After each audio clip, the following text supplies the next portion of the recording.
We're four friends with hot takes on food media. And we're here to review and recap all kinds of food shows in bite-sized seasons. Plus, virtual potlucks, cooking adventures, and food memes. Welcome to Pod Appétit Gourmet Takes.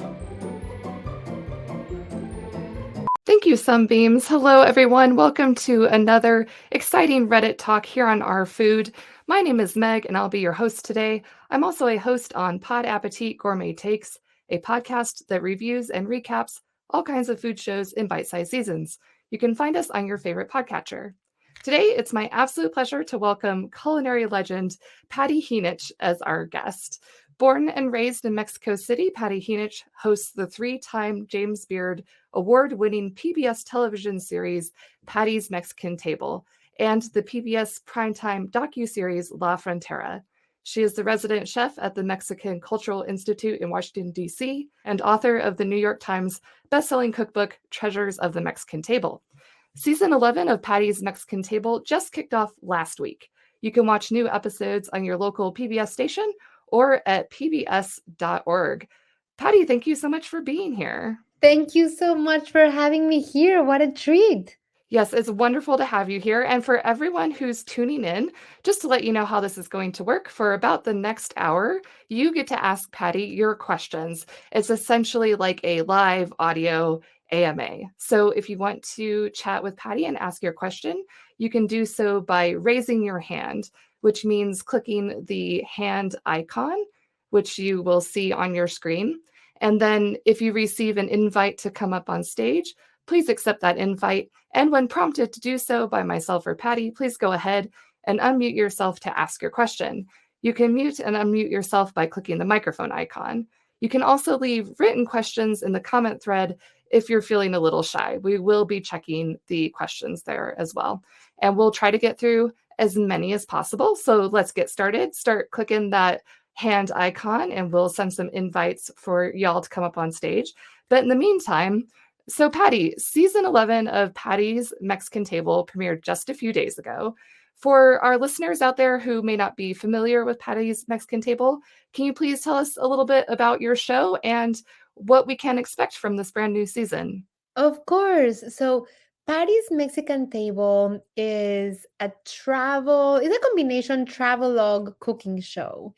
And every season, I go to a different region of Mexico and I explore the region, going way behind the scenes, meeting chefs, producers, artisans, people from, all different walks of life from the region, sharing meals with them, learning from them.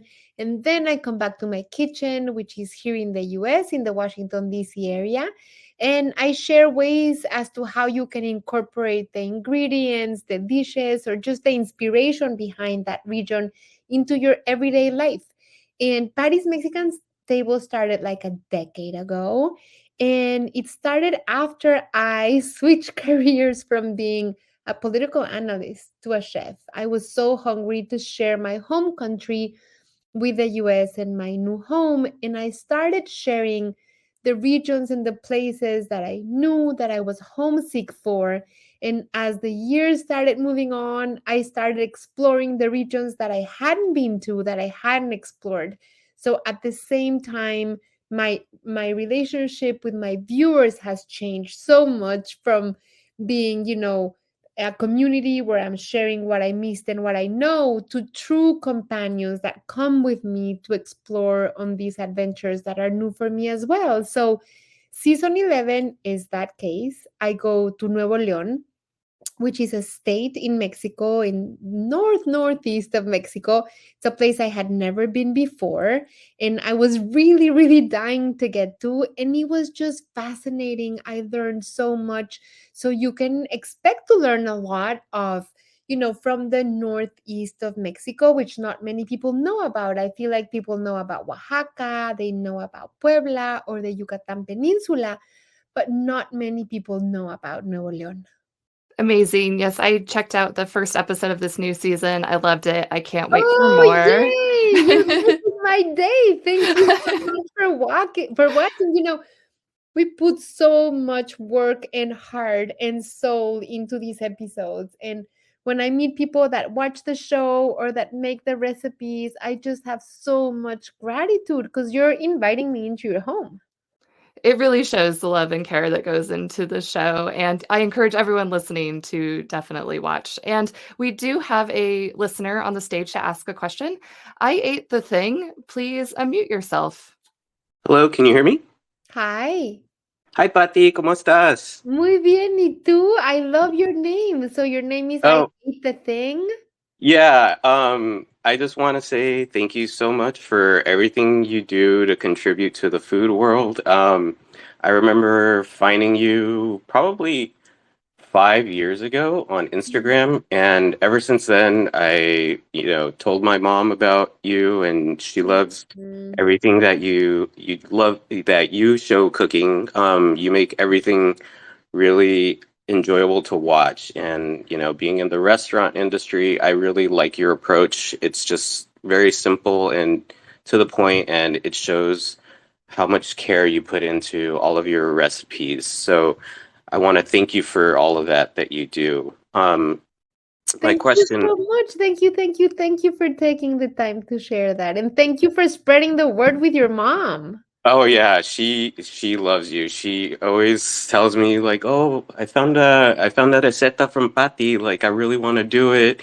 She made she made some salsa matcha the other day, and it was just a joy to watch her do that. So, my question, I guess, is that um, I've been in the restaurant industry for quite a while, but I occasionally come across sometimes where I feel uninspired to do things on my own in the kitchen or like learning things. I just want to know what it you do in those moments where you feel uninspired, because it just seems like Yeah. everything you do is just, full of inspiration, and I Oh. enjoy seeing you go through different little pueblos, and it's just a joy to see that. So I want to know what you do to Yeah. get you out of those little holes. Yeah, thank you so much. And I so appreciate the honesty of what you were saying because that is so true for every one of us. Um I always put, of course, my best effort and my best face when producing the shows. But of course, there's the really hard times, the struggles, the obstacles. And I find that sometimes you do get in a rut where you're making the same thing again and again, or you're feeling uninspired. I'll tell you what I've done of late. I mean, of course, going to a new place and just getting myself out of my comfort zone helps me a lot. It's like on the one hand, you feel like doing what you're not used to is going to be too much effort or too much trouble because you have to become familiar with an ingredient or a technique. But I find that if you give yourself the time and the space to learn something new, and most importantly, if you are kind and compassionate to yourself as you do it, you can find the reward and turn the corner. Sometimes we just don't realize how harsh and demanding we can be with ourselves.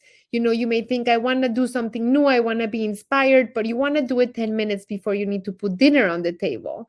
Um, we all do that. I find that we have very unrealistic expectations of what we can do. And so that makes us do, the same thing again and again.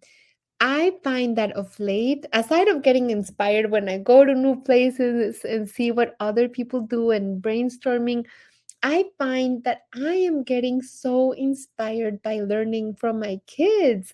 I don't know if you've seen on the show, but my three boys are now towering over me. They are gigantic, and two of them are out of the house. They're already in college, and they're cooking on their own, and they're doing their own thing. And when they come home to visit, of course, because I want them so much to come home, I try to make the best possible food that I can. And they are tired of my same Mexican things all over and over again. So, what I've been doing of late is I've just been making food that is very new and different to me, from different countries, from different cultures, with different ingredients. and I find it's a challenge, and I like tackling it. I like learning, and it just opens my mind to something new. So I would recommend that you look for something that you've been intrigued by. Like it may be a different kind of a chile, or a different kind of a salsa, or maybe you've always enjoyed eating something um, at a different restaurant or friend's house. Like, give yourself the time and the space to go and hunt for that thing and find a recipe from someone you admire, and take the time to read it and to do your mise en place, and just give yourself that space to spoil yourself and try something new. And I think that being kind and compassionate to yourself and allowing you to learn will bear a lot of fruit. Awesome. Thank you very much. That's very helpful. And I will definitely do that. I've been trying to eat out a lot and explore, different restaurants as much as I can. Especially here in LA, we have such a huge Latino American cuisine. So I try to do that a lot, and I try to not only focus on that, but I try to, branch out to other cuisines too. So I can learn a little bit more. But everything that you said was very, very helpful, and I thank you so much again for answering my question.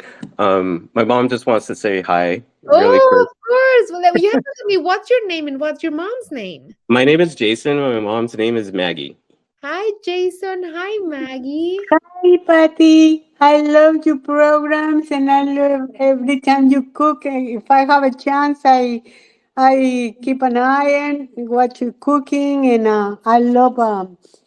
You speak Spanish, right, Patty? Sí, claro que sí, español, mucho. Me gusta tu programa, y cuando tengo chance miro las recetas que Ajá, se me hacen fácil, y aprendo mucho. A mí me gusta mucho la cocina, cocino de todo, peruano a ajá, cubano, y ajá. mi hijo ha aprendido de mí bastantes recetas, y bastantes platos mexicanos también yo los puedo hacer. Y ¿De dónde eres tú, Maggie? yo soy de Guatemala, pero me crié en la Florida. Ah, entonces ahí tienes una buena combinación. Sí, porque mi esposo es peruano, y entonces he aprendido bastantes platos peruanos también.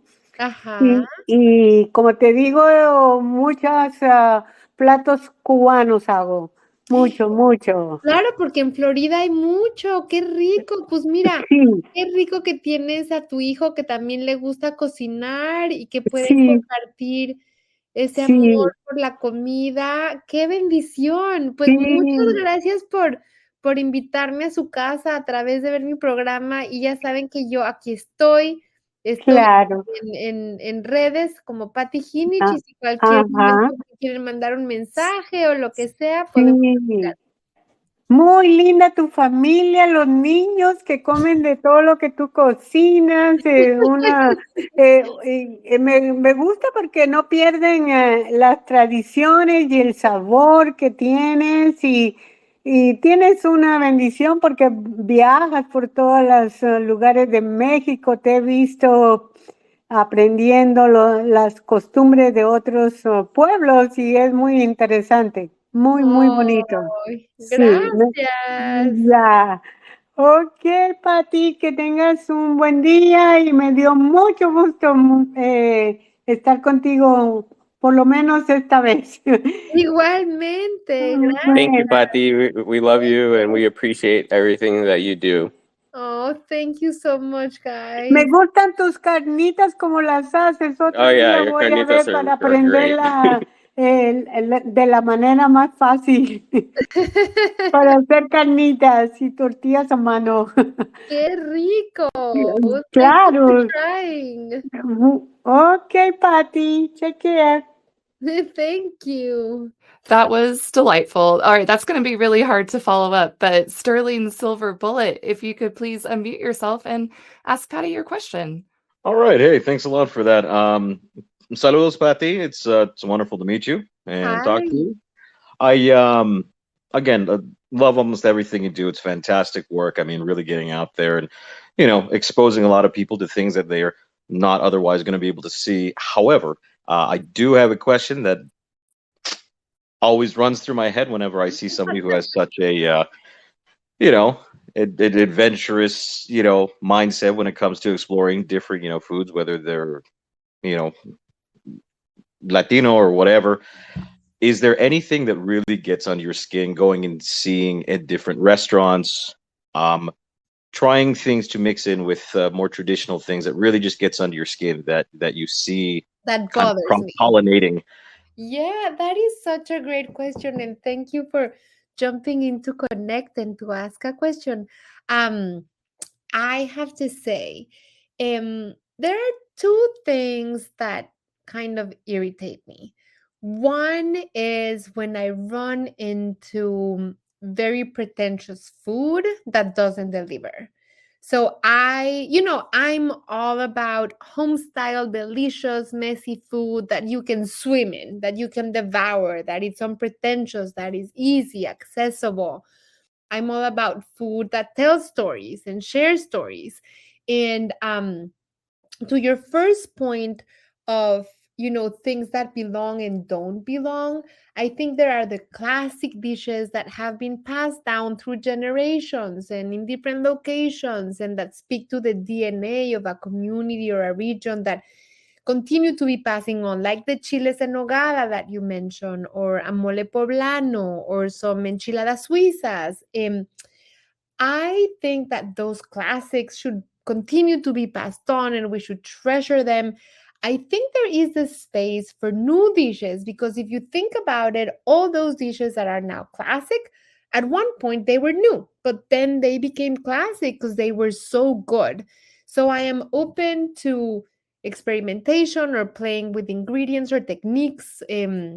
Or fusion things as long as they're done with respect and information. People do a little bit of homework as to what's the best way to use this ingredient. What are the techniques that have rendered the best results when using that ingredient, and playing it's fine. I get irritated and don't like it when the results are just not good. It just doesn't taste good, or it doesn't honor the technique, the ingredient, the place, or the cuisine. And just by tasting it, many times. Not because you throw a chile into something that makes it Mexican or that makes it worthy.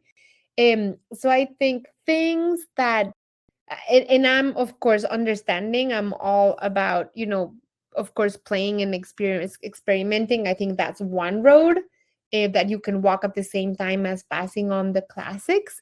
But I think people have to admit when one of those new things or mashups or experiments don't work. People need to realize that they didn't work, move on, or if it's worthy, continue. But I think the thing that really gets under my skin is, as I started saying in the beginning, the very pretentious food that is just poorly executed. I will appreciate a molecular, modern cuisine, plate, or dish if it's well executed and it's delicious. But to have those kinds of dishes that have the foam and the bubble and the nitrogen and all the show, and then it doesn't taste that great, or you leave the restaurant hungry, I'm not a fan of those. I completely agree. I mean, there's so many different things that can be done that are really ignored as opposed to just harking on one thing. Like I don't think that there's anybody here that doesn't enjoy a good taco, but there's just certain things that I think can be added and brought into the kind of just public limelight. And like suadero, can't find it anywhere. The only time I can ever find something like that is if I'm visiting like back home, and it's just completely glossed over here in the States. Versus here, let's keep doing carne asada over and over and over again and keep throwing on different variations of it. It's like, here, just because you're throwing some sesame seeds and stuff on there doesn't make it Korean or Asian. It's just carne asada with sesame seeds. It's ridiculous. Exactly. It's that It's that pretentiousness that I think is irritating. I'm all open to being playful, but it's the what you're saying, that the pretentiousness or just the food that is not accessible, that it just makes it irritating because you leave the place hungry. Yeah, absolutely. So, well, thank you very much for your time. Thank you for answering my question, and Of keep doing what you're doing. course. No, thank you for joining. Thank you for your question. And we do have someone who's been patiently waiting, Byronic Commando. Please go ahead and ask your question. Hey, buenas tardes, Senora Jinich. Hola, hello. So, all right. The previous question kind of touched on something that I was going to ask you. I've been seeing an explosion of birria lately, and in particular, as it connects to ramen, because I work at a ramen shop myself. And he was talking about, these different fusions of flavors and, trying to do them with respect and all. And I've seen, in fact, the exec chef that I work with now, he said he got into ramen because at first it reminded him of pork pozole. Oh. And so he started really diving into that. And once he finally got a grasp of how Japanese style ramen worked, he's been trying to put his own little Mexican and Tex-Mex spins onto his thing. Mm-hmm. And so I wanted to ask specifically about birria. I know absolutely nothing about this, and I think it feels like it's one of those things that it's really hard to find here in the States. And so I wanted to get your particular take on that and kind of ideas as to where you want those flavor profiles to go or where you think we should take them to go. Yeah, that's such a great question, and I've never understood the birria fever. Suddenly it just ignited, and I have a few clues. I think that there's some dishes that, first of all, have a catchy name. Birria is a name that sounds fun, that has the rolling of the R's, which is fun to say. I feel like we live in a country and in a world where mainstream media or digital media is very open to catchy names and concepts. And then the image of that quesabirria, that taco with the birria and the melted cheese and being dunked into that broth, it just caught fire, right? I've tasted phenomenal birria. It originally comes from the state of Jalisco, which is where we went the last season to film. And there's different kinds of birria. The most traditional one is made with goat or lamb, and you need a little bit of an acquired taste. It's kind of intense. You can also find birria with beef in some regions of Jalisco. And then, of course, you have all the different regional takes, right? As a dish becomes popular, it moves throughout the same country of Mexico, and it starts to be peppered with the chiles of the region or the ways and traditions of the region. And where or how it caught fire, I really am trying to put my finger if it was the name, if it was the concept, if it was the image. But now you see it everywhere, and I love it that you can find more and more things that are crossing the border and are being accessible to more and more people. I think we're just touching the tip of the iceberg of how much Mexican food and ingredients can enrich the lives of the world. There's so much to share. But I do think there are some unfortunate birrias out there. Well, I would assume that since it's something that's recently exploding nowadays, now that it's in our fresh, hot little hands, we're still trying to figure out all the different little subtleties and twists and kinks all about it and what works and what doesn't. So I think if we give it some more time, and like what you were telling the first querent about allowing ourselves to explore that, we should in time be able to figure out how all of that works in conjunction with everything else. Because the first thing you would think is something so powerful and something seemingly super regional like birria. where did the idea come across that maybe we needed to mix it with something like ramen? Because like ramen is supposed to have a really powerful set of flavors going on as well, but there's also a fair amount of balance going on. And how you described birria just now, it sounds like there should be that level of balance going on with birria as well. So, you know, trying to put those two together, it almost seems like they were almost designed the same way, like watching Chinese cooks and Cuban cooks work fried rice almost the same way, even though they developed the two completely different sides of the world. I mean, I completely agree with you. I have not tried the birria ramen, but I think it sounds brilliant because you have a very intense, luscious meat that, you know, it has an intense taste. And then you have the broth and the noodles, which should be mellow, and it sounds like a delicious balance. You know, it's like I was just in Nuevo León filming for the new season of Patty's Mexican Table, and I was invited to a carne asada. And I had cabrito, you know, the baby goat on a spit, and suckling pig and carne asada on the grill. And then some parrilleros, some grill masters from the region made me some fried rice in the middle of a ranch. It had arrachera, chicharrón, and shrimp, and it was a ridiculously delicious tasting fried rice. So much so that I came back to my kitchen and I was like, okay, let's play with these further.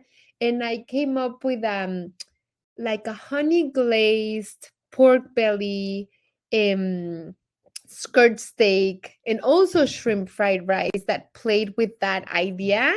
And it's like you're saying, it's fried rice. You're honoring the technique of the fried rice, but also making pork belly and also carne asada.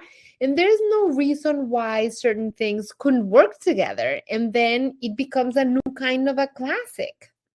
You find inspiration in the strangest of places, so long as you just keep your eyes open and look around for it, you know? Exactly. Oh, gracias muchas por la ayuda. It was really great talking to you. I will continue to listen in the background, ma'am. Thank you very much. Thank you. Thank you so much. Thank you. All right, Chef Dad, you're up. Hi. Hello, how are you doing? I'm good, and you? Doing pretty good so far, can't complain. Good. So, I have more so of a comment that I kind of want you to follow up on than a question. Would that be okay with you guys? Of course. Okay, so I walked into here kind of late. I'm on my lunch break, so I didn't get to hear the first half of the podcast going on so far, but I walked into you talking about like the pretentiousness of, you know, high-end cuisine, or as some call it, nouvelle cuisine, in regards to Mexican food. And I wanted to comment on that and say that I agree, and this is just my opinion, but I think Mexican food's one of those things where it doesn't need to be presented that way. I think a lot of us who are from Mexico or have, you know, roots from Mexico, like myself, we're used to the home style, you know, of Mexican cooking. You know, everything's typically done in the house. Eating out, we don't, you know, go to restaurants to eat so much as we do make it in the house. And if we do, it's the simple things. I think that Mexican food is best represented in that manner of, you know, not a little tiny portion on a giant plate, you know, with like some swirls and sauces and things like that, but, you know, something more along the lines of, you know, what we typically would get. I'm just throwing it out there, you know, like pollo verde enchiladas con arroz y frijoles, something like that. I think that's just Mexican food at its finest, and I was curious to, you know, see what your thoughts are on that. Yeah, that's right up my alley. I mean, that's the food I specialize on. That's the food that I crave. That's the food that I look for. Whenever I go to a new region or a new place, I'm trying to find those dishes that are, you know, on the rotation menus in homes and for families. I want to find those dishes that people really look for the recipe and tips on how to make it move from family to family to family. You want to make those dishes that you're begging the cook to give you the recipe for, and that become part of your family. I really love the food, especially the like one meal plate, like one bowl where you can, like the pozole or a menudo or enchiladas or guisados like you find in a Mexican market, because not many people know that Mexican street food is actually family style food that's made in a home kitchen and then brought in cazuelas to the street and then just served with tortillas, right? But there's so much love and history and techniques and traditions that are, put on them. That's the food I love the most.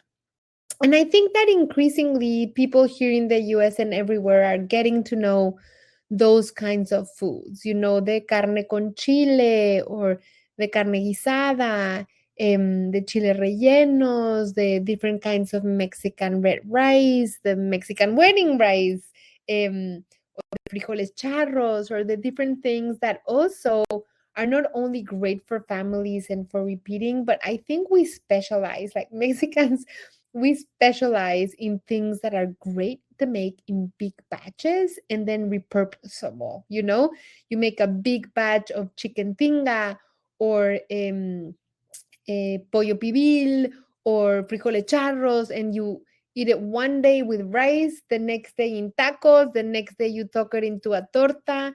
So I think it's that accessibility and versatility that is a part of what makes Mexican cooking just so much fun and so easy. You can customize it. Thank you so much for answering that for me. That pretty much just hit home with me right off the bat. It made me think about a lot of. Sorry, I didn't mean to interrupt. It made me think about my friend's mom is the one who I probably eat the most food from. That's, I want to say, more so authentic than anything, because my family got, pardon the expression, but we got diluted as our generations kind of passed here in the U.S. So I grew up with more Tex-Mex in my house than I did, like albondigas and, like ropa vieja, things like that. So it's really refreshing to hear that. So thank you for, taking my question. Pardon my eccentric energy. Yeah, and then you can start making it home too and passing it on. Yeah, I've been practicing with that. I started with my great grandmother's fideo, and we'll see where it goes from there. Oh, amazing. Awesome. Thank you for your question. It looks like we have Sterling Silver Bullet back up for round 2 of questions. Go ahead. Yay. Thanks.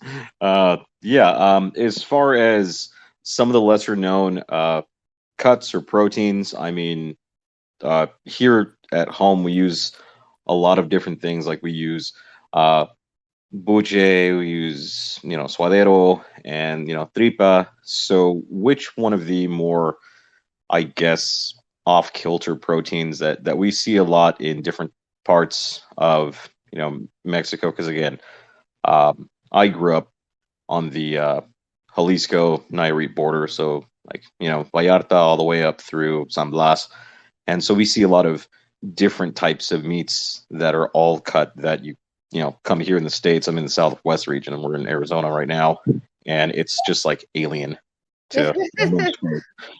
So out of either buche, suadero, or tripa, which would you go to introduce somebody to something that's a little bit more exotic other than just a pork cut, a chicken cut, or a beef cut? Yeah, that's such a great question. I am a fan of all meat. I really think that Mexico is a nose to tail country, right? If you're gonna eat the animal, you eat the whole animal. And I think one of my favorite things is tongue. I love tacos de lengua. I love tongue tacos. I love lengua guisada. I think if cooked properly, if cooked right, tongue can be one of the most luscious, like falling apart, soft, tender, really satisfying, delicious cuts of meat. Not many people have the patience to cook it right, because you need to cook it for a while. But I think it's very versatile. It's so soft. It has a mellow flavor, but unique flavor. And I love tongue. I also love. If you like lengua, you should really try lengua estilo milanese. So like really like pound it out and do it cutlet style. It's incredible. Oh, I've never tried it that way. I've tried it salsa verde. I've tried it in a la veracruzana. I've Right. tried it con salsa martajada and of course tangos, but I've never tried it milanesa. That's so new to me. Yeah, the milanesa, that's just something that, I've really just seen our family do because we've done it a lot with hígado, because again, like we love liver as Yeah. well. And just that little bit of milanesa, I mean, you can use it for everything. And coming back to non-pretentious fusion, you can do Yeah. that as a katsu style in a ramen. You can do it, Oh, that sounds almost everywhere. So incredible. Oh, well, let me tell you something. If you like liver, I love chicken liver so much. And my new season of Patty's Mexican Table just premiered last weekend. And the second episode, which will air this week, I make, and it's already on my website. So if you go pattyjinich.com and you look for the recipes, there's a recipe section, and for season 11, which is this season, I make some chipotle caramelized chicken livers.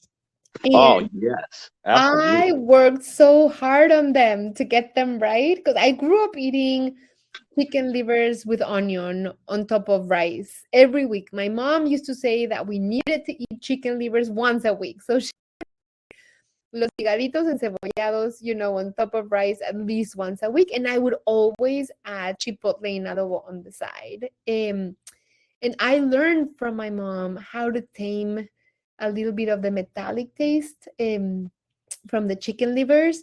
I love them. I don't mind it, but I know that people that aren't used to eating chicken livers do mind that. So if you soak the chicken livers in a little bit of milk for a little while and then you just drain them, it kind of tames that metallic taste that I mean, I really do like it, but for people who don't, Absolutely. We used to go ahead and soak them using the milk, but my abuelita, she used to just, as silly as it sounds, I mean, we're talking about maybe a half of a tablespoon of chocomil in like 3 cups of milk to like really let everything condense down. There's a binding agent inside of the chocomil powder that eats up all of that ferrous, that iron taste in there. Oh, that is so fascinating. I'm learning so much from you tonight. So that was wonderful. So thank you for sharing, and I'll go ahead and be quiet and just hang in the back now. Yeah, look for my chicken liver recipe. Give it a try. I'm already on it. Awesome. Thank you. Saludos. Buenas noches. Gracias. Bye. Awesome. Blinkings and beepings. What would you like to ask Patty? Senora Jinich, it is so exciting to get to talk to you. I love your recipes. I've cooked a bunch of them. And my mom and I always watch your show together. And our PBS channel kind of like jumbles them up. So we see different shows from different seasons, like randomly. And one thing we really enjoy is seeing how your son like grew up over the course of the series when we see him on the show. And I was wondering if you could share a little bit about that experience of having your child with you in the kitchen and on TV and in your travels, and what that kind of upbringing was like. It must have been so much fun. I just think it always seems like you two are having fun together. Yes, thank you so much. And thank you for watching the show for so many seasons and for sticking with me. We really try to make each season the best it can be. We try to raise the bar at every turn and have, more interesting content and stories and fabulous food. And the lines in my life between my work and my family are so blurred because we filmed the cooking show here in my home kitchen. And when they were little and I needed to travel to film the show, I felt so guilty for leaving them when they were little that I really tried to make the travel coincide when they were out of school or they could tag along with me. And so they naturally became a part of the show, and a show has been a part of their life for so many years. It's so funny because many times we'll be in the kitchen and I'll be cooking and I'll be, when they were heading off to college, both Alan and Sammy, I really wanted to learn them, to teach them some things. And they would tell me, Ma, it's just we feel like we're on your show the whole time, because it's just the same me all the time. but it's been an amazing experience. I am so very grateful that these, three amazing humans have indulged me and have let me, invite them to be a part of the show. I feel like they've trickled here and there. I don't feel like they appear too often, but they are here and they live here. So whenever we're filming a new season, I tell them, we're going to make this food and these episodes. Let me know if you want to jump in to cook a little or to eat a little for any of these things. So it's been very natural. And I thought that as they got older and as they went off to college, I thought that they just wouldn't want to do this anymore. And they just keep on coming back. I tell them, we're going to film, these are the dates. And, when they're in college, if you can come, and they will always come. And what is most endearing to me is because they're not as public as me, and they don't love being on the screen as much, but they do it to please me because they know it makes me so happy. And my director this season was telling me, Patty, you are so much happier when we're filming and your boys are around. It's just so evident because I'm so transparent. So it's been an amazing experience. It's been like a moving, breathing album. I look at episodes where Juju was, shorter than my waist when we started, and now he's 2 heads taller than me. So it's been an amazing experience, and they've just been very kind to me in being a part of these. That's so sweet. Thank you so much for sharing that. And when Juju was little and he'd always like just sort of reach up and grab a bite of something, it was so cute. I know. And now he pets me on the head.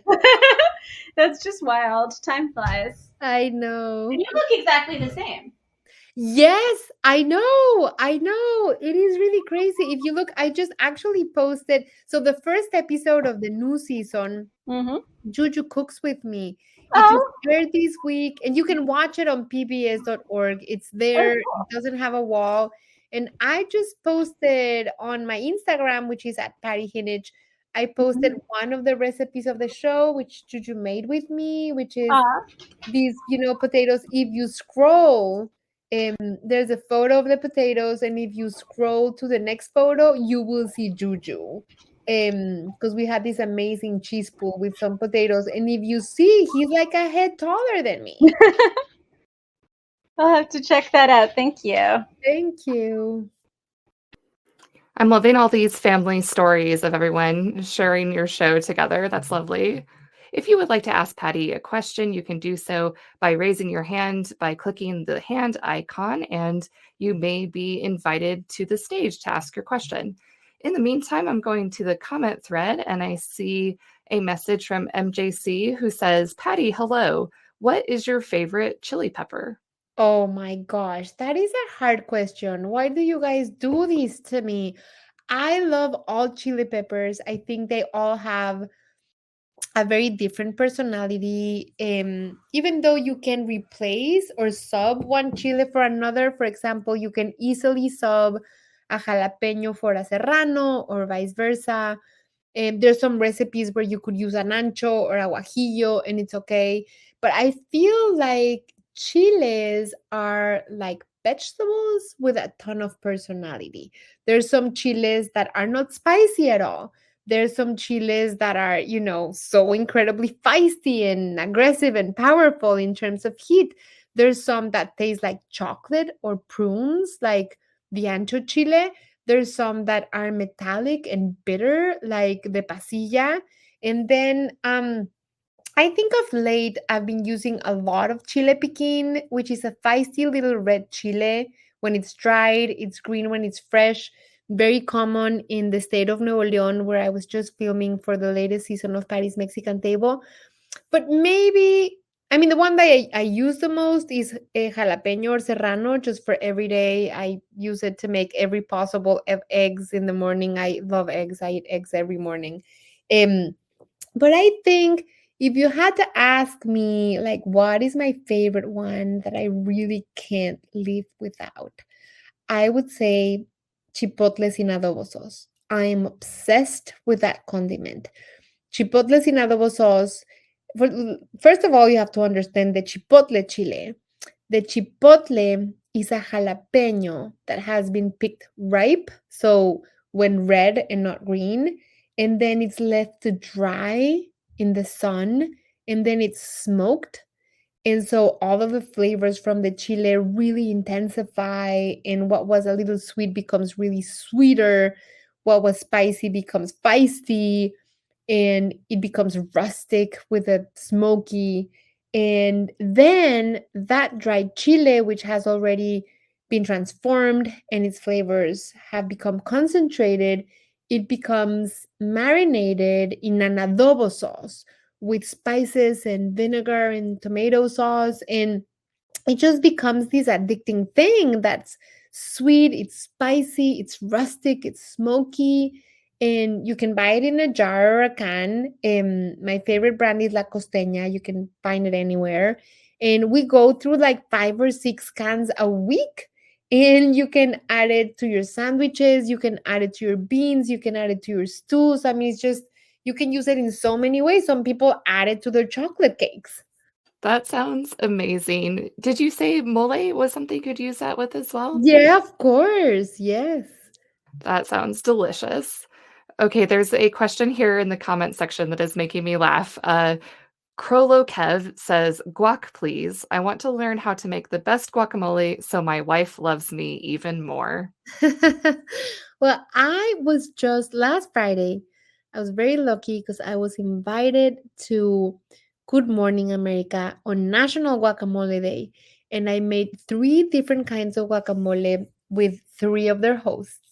And I did not even know that there was a National Guacamole Day, but that makes me so very happy. And the fact that guacamole is a category of food. You know, people think that many people think that guacamole is just mashed avocado with the usual suspects like cilantro, jalapeno, tomato, a little bit of lime juice, salt, onion. But really, you can take guacamole in every possible direction. To give you an idea, for last Friday, you can look at the segment online. I made a smoky guacamole where, using the same base of ripe avocados from Mexico mashed with a little fresh squeezed lime juice and salt, I added jalapeno, garlic, and onion that you roast or char, and then you chop finely and you mix with that avocado. It's absolutely delicious. You can top that with chorizo, with bacon. It's smoky, it's meaty, it's delicious. I made another guacamole with that same base, mashed avocado, lime juice, salt, and then I added 3 kinds of chile. I call it my tres chiles guacamole. It has jalapeno, it has serrano, and chile de árbol, which is a dried chile. And then I added grape tomatoes, and you can garnish that with queso fresco or with queso cotija. And then I made a new guacamole that I make in my new season of Patty's Mexican Table, which is a surprise. And it is my favorite guacamole now, and it is a honey, ginger, lime guacamole. So you grate fresh ginger and you mix it with your chile of choice. It can be jalapeno, it can be piquín, it can be chile de árbol. You mix it with a little bit of honey and lime juice and the avocado, and then I added pistachios, and it's so incredible. And, you know, people are surprised, like, why did you put honey in guacamole? Well, because the honey really makes the chile and the avocado shine. It's just a tad of sweetness that just takes the guacamole into a different direction. But I think I have like maybe 10 or 15 different kinds of guacamole on my website. You guys can look in there. There's so many ways to play with it. I will definitely be keeping an eye out for that honey guacamole recipe. I want to eat some right now. Warthog for Breakfast says, I'd love to hear your best recommendation for making cochinita pibil with ingredients available in the US, specifically California. I can get banana leaves to wrap it, but don't get the bitter oranges that seem to make a big difference. Yes. I hear what you're saying. And there is a solution for that. So the bitter orange has a really good substitute, and you can find it on my website. You Google bitter orange substitute. What I do is combine fresh squeezed grapefruit juice with fresh squeezed orange juice, fresh squeezed lime juice, and a dash of white vinegar. That gets you to the taste of bitter orange juice. But in some Latino and Asian markets, you're starting to find the bitter orange. So don't despair. If you can't find bitter orange, just combine equal parts orange, grapefruit, lime, and a little bit of vinegar, and you will get a similar taste. Very close. And then I have a few recipes for pibil on my website that you can look towards. I think the most important thing, aside from the bitter orange or its substitute, is to find a really good, solid achiote paste. And you can get that online. I mean, you can get that in international and Latino stores these days, but you can also get it online. And it's really good if you try to find an achiote paste that comes from the Yucatan. And it will say there, Anita is an example. It's phenomenal. You don't want to get the achiote that is a wet rub. You want to get an achiote that is like a little brick, like a paste. All right, thank you for that answer. I think we're going to close on this question. I think this is an interesting one to wrap up on. Island Moves says, thanks, Patty. I would love to know how you feel about what seems to me a rise in respect and an embracing of Mexican cuisine. I grew up in the East Coast of the US surrounded by Caribbean Spanish cuisine, but it wasn't until I moved to the West that I was exposed to Mexican flavors and cuisine and my mind was blown. Growing up, I feel the celebrated cuisines were more Eurocentric, but I feel the tides are changing. Have you witnessed a change, and what is your hope for Mexican cuisine in the future? Absolutely. I have witnessed such a huge change from the time when I moved to the US like 20 years ago to now. I feel there's such an opening, such a bigger appetite and warmer embrace to all things Mexican. And that makes me so happy. Not only do people want more, but because people want more, there's a bigger demand, there's a bigger offer of the ingredients. So when I first moved here, you could just find a jalapeno, or if you were lucky, a tomatillo. Now you can find all the different kinds of chiles and produce and spices, and I love it. I think we're only getting started here. All right, just at the wire, we do have someone up on stage. ZZZ Crumbs Club, please ask Patty your question. Thank you. What do you think of, so one of the most popular dishes where I'm from, it's called the Aztec soup. I'm not sure if that's the actual name internationally or in Mexico. Do you know it? Yeah, where are you? Costa Rica. Yeah, there is a sopa azteca in Mexico. It comes from central Mexico. Yeah. I mean, there are different soups that go by Aztec soup, but the one that I know, it's similar to a tortilla soup. It has chicken, it has rice, it has vegetables. Sometimes it has chicken broth. Sometimes it has a chipotle seasoned chicken broth. I don't know what it is, the one that you find, but it's like a combination of vegetable and chicken in a broth. Yes, exactly. And avocado, most important. Yeah, because you have to garnish it with the avocado, chopped cilantro, onion, a squeeze of lime. Absolutely, it exists. May I ask you lastly, what is your favorite dish? Oh, I love eating chicken milanesa de pollo, which is very common in Mexico, or chicken milanesa torta. I love eating it with mashed potatoes or with chayote squash salad. I think I could eat milanesa de pollo or chicken milanesa every day of my life. That's amazing. Thank you guys for having me on today. Can I get one more question, sir? Yeah. I was wondering also if you have a favorite chef. Oh, I have so many. Let me see. The one that I started cooking to when I first moved to the US was Jack Pepin.